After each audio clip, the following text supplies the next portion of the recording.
as parents, that's essentially what we do every day. We do hard things. Oh my God. Oh. Am I done? These are battles that I feel it is necessary and needful and positive to have with our children in a culture that is saying, you know what? It's too hard.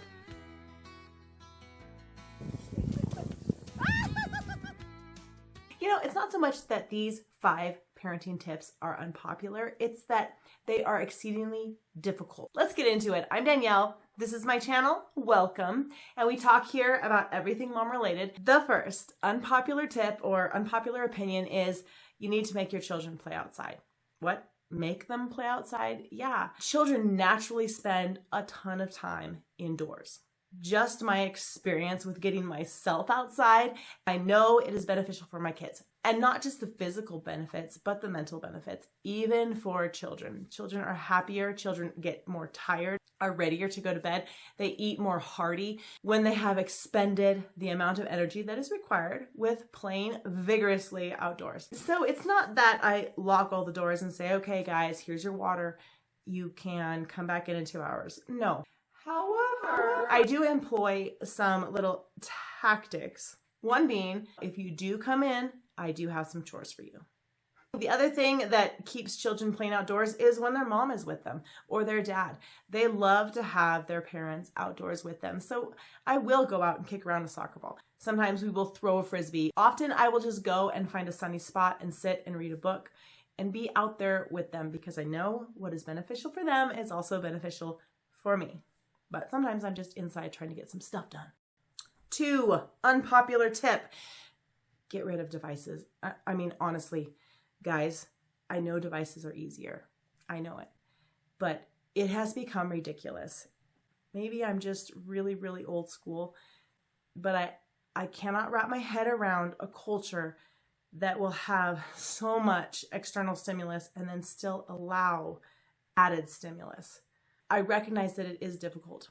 I recognize that if I was to use devices, it would be easier for me.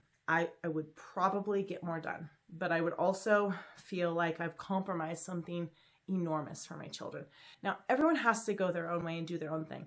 And I'm potty training my daughter, and I pull out my cell phone when I know she has to go to the bathroom, but she's just fighting it. And she will watch or listen to music on that cell phone. But we just have to fight against the overuse of devices, the use of devices that keep our kids occupied and stimulated in a way that ends up costing. Things I have personally noticed about my children is if they have periods of time where we're watching more TV than usual, and by TV I mean movies or little shows, I've noticed a decrease in good attitude, and it is significant. Not only that, the constant and persistent asking to watch shows when they have been given liberties in that area, to me, is extremely aggravating for a parent. Actually, it gets easier. In January, where we did no TV whatsoever, it got so easy because nobody was ever asking for anything.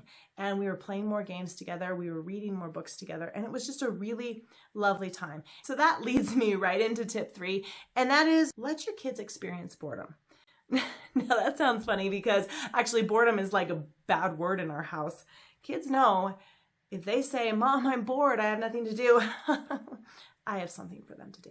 I have a long list of things that will keep you out of boredom. But going back to our culture is such an overstimulated, overconnected culture, and in the worst possible way because you're actually not super connected on an intimate and on a deep level. So that stimulation causes people to not actually be able to deal with boredom in the sense of going out and just sitting in the sun, going out and doing nothing per se, or taking a walk and looking at the scenery, doing things that aren't super exciting, but are essentially extremely interesting and extremely valuable. So allowing your kids to have enough of a slow pace in their life. John Quincy Adams, who said, today, this was in his journal, I am going to take the day and think.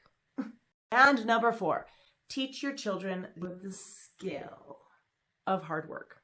This is a challenge, and I feel like I am constantly endeavoring to do this every single day. Some kids get it faster than others. Every personality is different. Some are just more inclined to help and to work and to be good and fast at it. Others are just, I don't want to say lazy, but they want to do what they want to do. This is so important for their future. We're living in a culture where there are tons of people who don't have any work ethic, and I don't want that for my kids. So now is the training ground. Now is the time that they understand that they are part of a team. They are part of a family, and a family works together. They play together. They live hard together, and it is a beautiful and wonderful thing. In teaching hard work, one of the ways we do it is chores. Everyone is given their specific chores. Also, we have time where the whole family helps around the house. The whole family picks up. And then I'm endeavoring to teach them little skills like, if you pass by something on the floor, pick it up.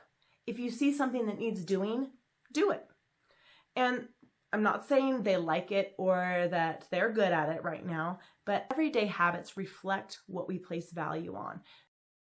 That's my favorite thing. If we're going somewhere and I see someone who's struggling with the door, struggling with their bags, to say to one of my boys, let's go help that person out. And teaching them to look outside of themselves, to look at the world around them, and just ask themselves, can I help in this situation? When you see strides being made in this area, it is so fulfilling and so satisfying for a mom heart. Hard work. Keep your kids close. Your kids don't need a whole lot of peer friends. Who they do need is their parents. They need you. We let the kids go places and do things, but I try very hard to have my finger on the pulse of what's happening with my children. And if I notice that their attitudes are declining, their good attitudes, let's say, if they are getting too tired or they're saying things that don't reflect who they really are, we really rein in everything. We keep them close. Statistically, your kids can do without friends much better than they can do without the relationship with their parents, that camaraderie and friendship with their parents. Thanks for sticking around. Remember, no one can mom your kids like you. I would love to hear your own unpopular parenting tips. I'll see you next time.